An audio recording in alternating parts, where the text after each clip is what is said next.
I would like to invite our chief guest, Mr. Piyush Maurya, for his address. Mr. Piyush Maurya is IPS 1998 batch. Presently, he is ADG Varanasi zone. He has served as ADG Lucknow zone and was in charge of 10 districts including Ayodhya. He remained SP of several districts including Sitapur, Gorakhpur, Aligarh, Noida, Ghaziabad, Bareilly, etc. Sir has his education in the field of MBA, and he is Mission Fellow from Harvard Kennedy School, Harvard University.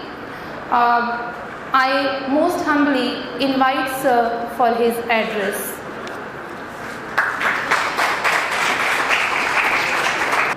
आदरणीय Anand Kumar Mishra ji, head of the department BHU, यहाँ उपस्थित माननीय Pratap Singh ji, professor Mishri Lal ji, professor Sanjay Shukla, Sanjay Singh ji, Satish Singh ji, और कई सारे यहाँ पर दर्शन शास्त्र से जुड़े हुए लोग, बड़े विद्वान जन बैठे हुए हैं। मुझे बताया गया कि वाइस चांसलर्स भी कुछ हैं मौजूद जो पूर्व में कलकत्ता, कल्याणी इत्यादि में रहे हैं। सर, मैं आप सभी को और प्रिय साथियों, सबसे पहले तो मैं आभार व्यक्त करना चाहता हूं कि आप सभी ने मुझे बुलाया। प्रोफेसर संजय शुक्ला जी, संजय सिंह जी मेरे कार्यालय में आए थे 2 दिन पूर्व, और जब उन्होंने मुझे बताया, मैं खुद भी लगभग 10 दिन पहले वाराणसी जनपद में मैंने आगमन किया, और आने के बाद आसपास के जनपदों में चूँकि जाना पड़ता है क्राइम मीटिंग करने के लिए, तो मैं 3-4 दिन ही बनारस में अब तक बिताए हैं। ज़्यादा रास्ते और ज़्यादा यहाँ के जो विभिन्न दर्शनीय स्थल और धार्मिक स्थल है मैं नहीं जानता, परंतु मंदिर में दर्शन मैंने जाकर किए, घाट पर भी, कुछ घाटों पर भी गया। तो जब प्रोफेसर संजय सिंह जी मेरे कार्यालय में आए, मुझे उन्होंने इस कार्यक्रम के बारे में बताया, तो सबसे पहला जो विचार मेरे जहन में आया वो ये था कि इतने सारे फ़िलॉसफ़ी के स्टूडेंट्स के सामने जाकर मैं क्या बोलूँगा, चूँकि मैंने कभी फ़िलॉसफ़ी पढ़ी नहीं। यहाँ बैठे हुए स्टूडेंट्स भी मुझसे ज़्यादा इस विषय के बारे में जानते होंगे, पर मेरा मानना ये रहा है कि हम सभी लोग किसी न किसी हद तक दार्शनिक हैं। वो स्टूडेंट भी जो इस डिपार्टमेंट में नहीं है, बल्कि इसी कॉलेज में बैठकर इतिहास पढ़ रहा है या ज्योग्राफी पढ़ रहा है, भूगोल पढ़ रहा है, इंग्लिश पढ़ रहा है, किसी भाषा का अध्ययन कर रहा है, मगर हम सभी अपने अपने स्तर पर अपने अपने ढंग से दुनिया को देखते हैं, चिंतन करते हैं, मनन करते हैं, और जो भांति भांति के जो हम स्कूल्स ऑफ थॉट के बारे में पढ़ते हैं, अलग अलग फ़िलासफ़र्स के बारे में भी हमें प्रोफेसर संजय शुक्ला साहब बता रहे थे, वो सारी जो फ़िलॉसफ़ी है उससे एक अपरिचित व्यक्ति भी जिसने विषय का अध्ययन नहीं किया, स्वयं को आइडेंटिफाई करने लगता है कि अरे ये जो बात कह रहे हैं ये तो मैं भी सोचता था, इसी दिशा में सोचता था, यद्यपि हमने उसे किसी प्रकार का स्ट्रक्चर नहीं दिया, परिभाषित नहीं किया, डिफाइन नहीं किया। तो अभी जब इन्होंने कॉलर माइक लगाने की चेष्टा मुझ पर की, तो दोबारा मैं नर्वस हुआ कि पता नहीं आप मुझसे किस प्रकार के भाषण की उम्मीद कर रहे हैं और मैं क्या आपको कहूँगा। कुछ बहुत सोच के नहीं आया, मगर कुछ बातें आपको बताना चाहता हूँ। लगभग 25 वर्षों से पुलिस सेवा में मैं हूँ, और पुलिस सेवा के दौरान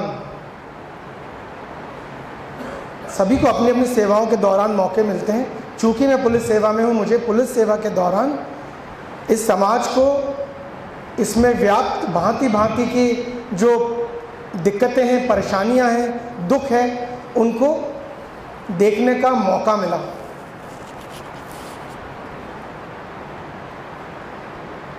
हमारे ऑफिस में, चाहे जब हम जिलों में एसपी थे, बाद में डीआईजी बने, आईजी बने, अब प्रमोशन होते हुए जहाँ कहीं भी पहुँचे, रोज़ाना काफ़ी संख्या में लोग आते हैं अपनी अपनी परेशानियाँ लेकर। किसी के साथ कोई हादसा घटित हो गया, किसी को घर में चोरी हो गई, डकैती पड़ गई, किसी के बच्चा गुम हो गया, कहीं अपहरण हो गया, किसी का मैरिटल डिसहार्मनी का केस है, पति पत्नी में झगड़ा हो गया, ससुराल पक्ष वालों ने लड़की पक्ष वालों को, लड़की को किसी प्रकार दुख महसूस हुआ, कभी कभी नहीं भी हुआ और अकारण अनर्गल आरोप लगा दिए। तो जीवन के विभिन्न डायमेंशंस को देखने का मौका हमें अपनी नौकरी के दौरान मिलता है, पर सभी लोगों को अपने अपने तरीके से मिलता है। कॉलेज में मेरे भी एक और कारण कि मैं कभी किसी कॉलेज में जाने से इनकार नहीं करता, क्योंकि मेरे भी पिताजी माताजी इसी प्रकार कॉलेज में पढ़ाते रहे। तो बहुत नज़दीक से लोगों के जीवन को देखने का अध्यापकों को, प्राध्यापकों को, प्रोफेसर्स को भी मौका मिलता है। तो हम सब जब विभिन्न प्रकार की ऐसी परिस्थितियों को देखते हैं तो काफ़ी कुछ उससे ग्रहण करते हैं। हम में से जो दर्शन शास्त्र के छात्र नहीं भी हैं, हम सब देखते हैं, सोचते हैं, मनन करते हैं, किसी परेशानी के उत्पत्ति का कारण खोजते हैं, कभी कभी कई नई बातें, कई नए अपराध क्यों किया, कैसे किया, तो उसके पीछे जाते जाते देखते हैं और पाते हैं कि शायद इन परिस्थितियों में हम होते तो हम भी वो ही करते जो इसने किया। तो मैं ये बताना चाहता हूँ कि जब किसी क्राइम मीटिंग में इतने, क्योंकि पुलिस की नौकरी तो रोज़ाना अलावा पब्लिक से के साथ बातचीत वार्ता करने के अपने खुद के अधिकारियों के साथ बैठना पड़ता है, मिलना पड़ता है, बताना पड़ता है कि क्या हमें करना चाहिए, टीम जैसे क्या अपेक्षाएं उनसे हैं बाकी जनता की, समाज की। तो एक बात ज़रूर कहता हूँ, वो ये कि हमारे, और ये बात यद्यपि मैं पुलिस के थानाध्यक्षों से कहता हूँ या पुलिस के अधिकारियों से कहता हूँ, और यही बात कही जानी चाहिए, परंतु ये बात हम सब पर लागू होती है जो पुलिस में नहीं है उन पर भी, कि यदि हमारे पास, और ये मैं बात इसलिए भी कह रहा हूँ कि अभी वहाँ बैठे हुए मैंने ह्यूमैनिज़्म वाला सबसे ऊपर आपका पैम्फलेट पढ़ा हुआ था, डॉक्टर राधाकृष्णन चूँकि प्रोपोनेंट थे ह्यूमैनिज़्म के, तो मुझे लगा कि काफ़ी कुछ मैं उस बात से आइडेंटिफाई करता हूँ। तो हमारे दफ्तरों में, पुलिस के थानों में जब कोई व्यक्ति आए और समझो 100 यूनिट दुख लेकर आए, 100 यूनिट दुख का मतलब अगर आप दुख को, परेशानी को, दिक्कत को क्वांटिफाई कर पाते, यानी उसको कोई वैल्यू दे पाते, 2 किलो, 5 किलो, 10 किलो, भाई कितना दुख है, तो समझो 100 यूनिट दुख लेके आए, तो हमारे थाने से जाते वक्त उसे 90 करके जाए, 110 करके नहीं। पहली बात तो ये, यानी कि उसके दुख में हम इजाफा ना कर दें, उसमें कमी लाने की चेष्टा करें। हो सकता है कि हम लॉजिकली जिस आउटकम को वो चाहता है उस आउटकम तक तुरंत ना पहुंचा पाए। भाई चोरी हो गई तो ज़रूरी नहीं कि हमारे पास जादू की छड़ी हो और हम चोर को पकड़ लाएं, सामान रिकवर कर दें, बहुत संभव है ये हम तुरंत ना कर पाए, मगर उसको ढाढ़स तो बंधा सकते हैं, आएगा, बैठेगा, बात करेगा, वो सब तो कर दें जो कोई पड़ोसी कर देता था जब हम पुलिस में नहीं थे। जो काम हम पड़ोसी की हैसियत से कर देते थे, जब अपने पड़ोस के किसी व्यक्ति के साथ कोई दुखद घटना घटित होती थी, कम से कम उतना काम तो हम कर दें जब वो हमारे थाने पर आए, उतना सांत्वना दे दें और उसके केस को वर्कआउट करने की दिशा में कार्य प्रारंभ कर दें। स्कूलों में, कॉलेजों में स्टूडेंट्स के साथ रोज़ाना कई तरह की परेशानियां भी आती हैं।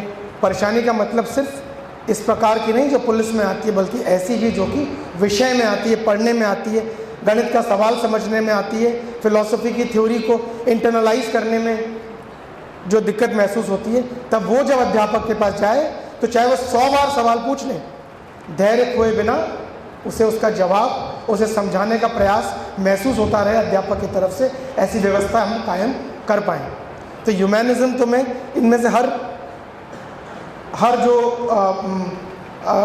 विधा जिसमें हम में से कोई व्यक्ति जिस भी प्रोफेशन में हो, कार्यरत हो, उस सभी में हम इस प्रकार की फ़िलॉसफी को आगे बढ़ाने की तरफ लोगों को प्रेरित कर सकते हैं और स्वयं भी इस दिशा में कार्य कर सकते हैं। वेस्टर्न फ़िलॉसफी हो चाहे इंडियन फ़िलॉसफी हो, उस ज़माने में ये डिस्टिंक्शन बहुत ज़्यादा था जब देशों से दूरी भी थी, भिन्नता भी थी और लोगों की सोच दूसरे देश तक पहुंचने में समय लगाती थी। आज के ज़माने में ऐसा होता नहीं। आज तुरंत आइडिया एक्सचेंज होता है। हमने जिस दिशा में सोचा, हो सकता है दूसरे लोग उस दिशा में हमारी बात को समझकर अपनी वाली बातों और इनका समन्वय स्थापित तुरंत कर सकें।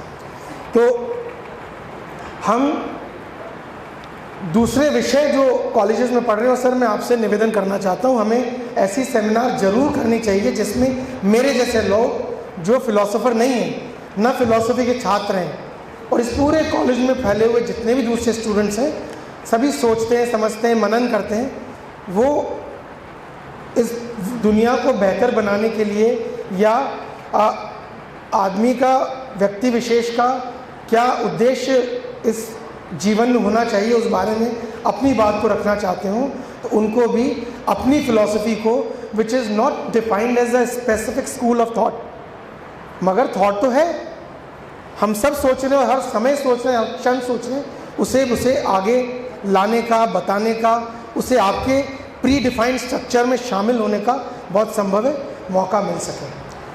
क्योंकि फ़िलॉसफी एज अ सब्जेक्ट तो बाद में हुई, कोई भी विषय जिसमें हम आज अध्ययन कर रहे हैं, जो कॉलेज के करिकुलम में प्रिस्क्राइब्ड है, चाहे वो फ़िलॉसफी हो, चाहे वो मैनेजमेंट हो, एडमिनिस्ट्रेशन हो, ये सब विषय बाद में विषय के रूप में बने, पर सोच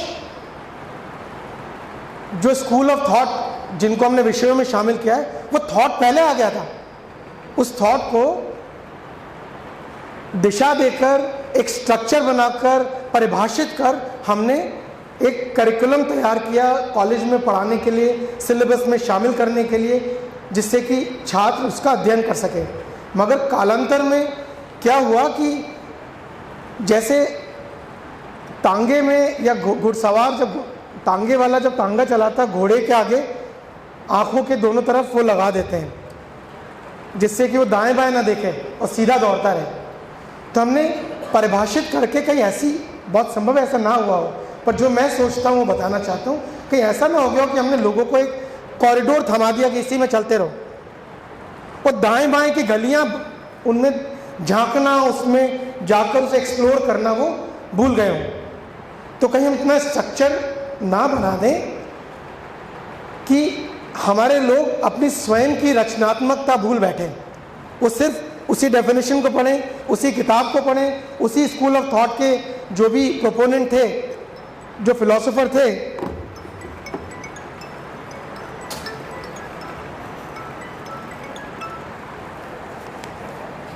उनके बारे में पढ़ें और एक ही चीज़ समझ लें अपने कार्य की, क्योंकि ये तो फिलॉसफी नहीं है। उनके बारे में अध्ययन करना अच्छी बात है, पर इसका उद्देश्य उस अध्ययन को करके अपनी सोच को इसमें शामिल करना है। ये ज़रूर किया जाना चाहिए।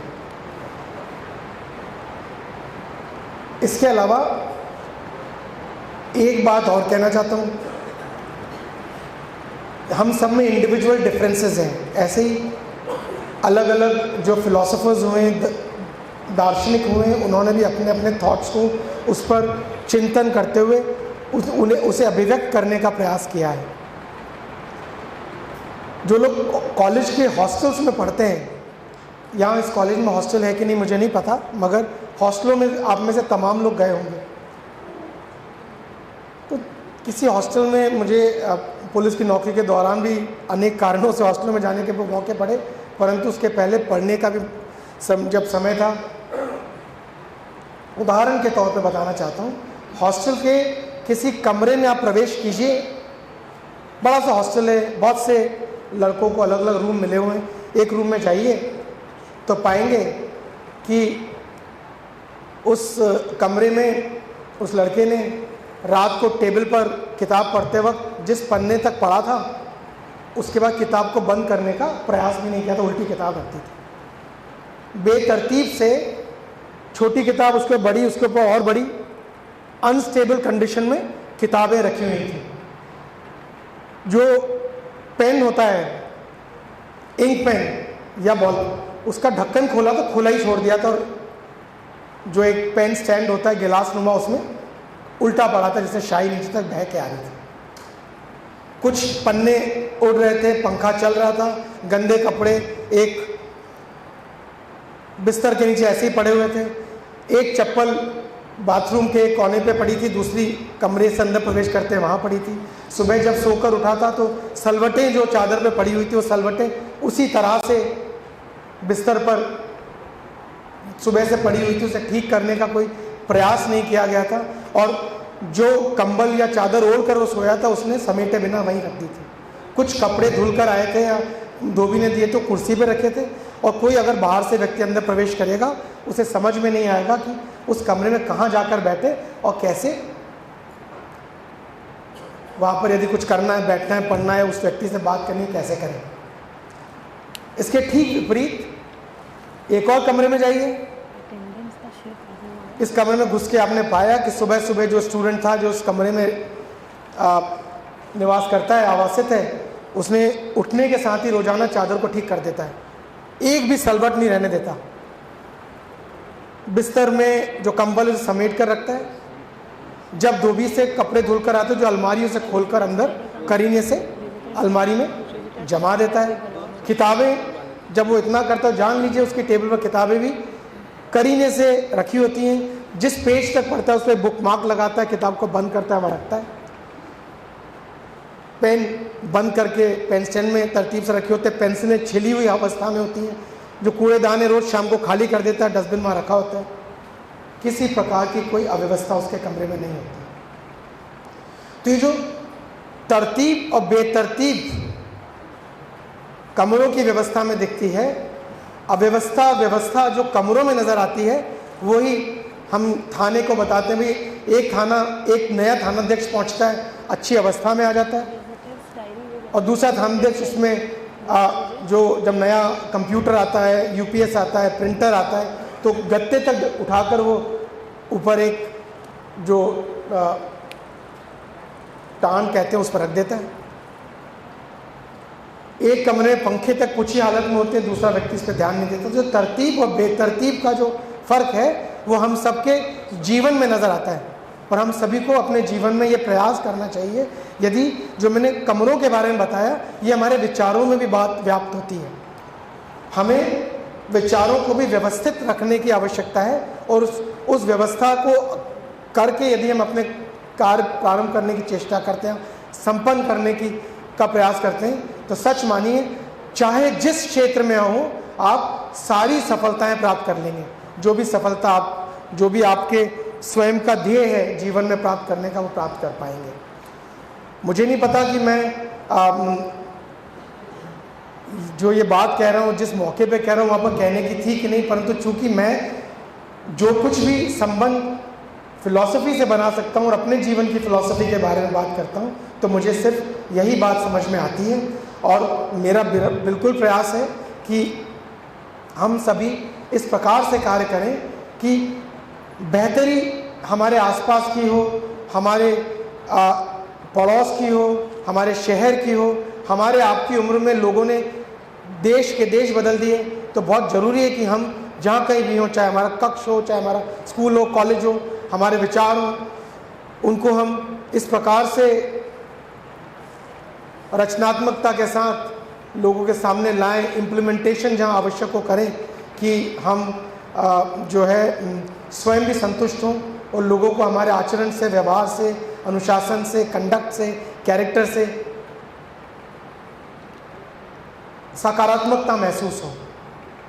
सर, आपने मुझे यहाँ पे बुलाया और इतना समय दिया, इसके लिए मैं आपका पुनः धन्यवाद देना चाहता हूँ। और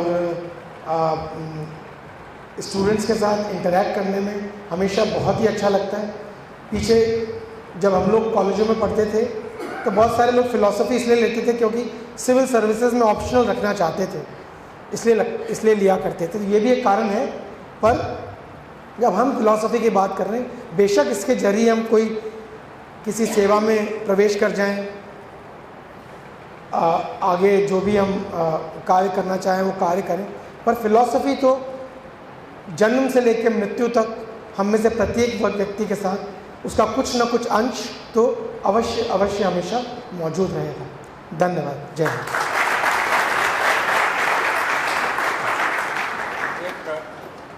Thank you, sir, for sharing your views and perspective. And you said rightly, philosophy gives vision to life. Thank you, sir, again for giving your valuable time.